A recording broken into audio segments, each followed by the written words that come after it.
скрывать тут ничего не приходится. Мы к этому, в принципе, готовы были, я уже говорил в начале тренировки, спортсмены в том числе. Поэтому радует прежде всего то, что, естественно, хорошо отработали Соколевой, Кошкин и Елисеев. Саша, к сожалению, два промаха на первом счетном движении позволили ему заехать в цветы. Но тем не менее, мы это бороться, и мы это видели. Сегодня была борьба практически всего остального мира, сборной Франции и Норвегии. Значит, это, что у них есть структуры, а весь остальной мир выигрывает. Ну, скорее всего, так и обстоит дело. Единственное, что я хочу сказать, это такую возможность дает, что у них условия по... История, узнаем у тренера Белозерова, кто из мужчин поедет на 12-й этап Кубка мира.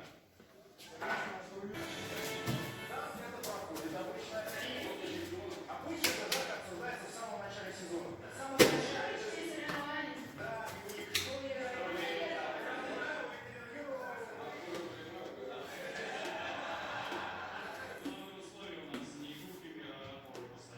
это такое устойчивое выражение. Раньше оно было связано с Матвеем Елисеевым. Сейчас уже в меньшей степени связано.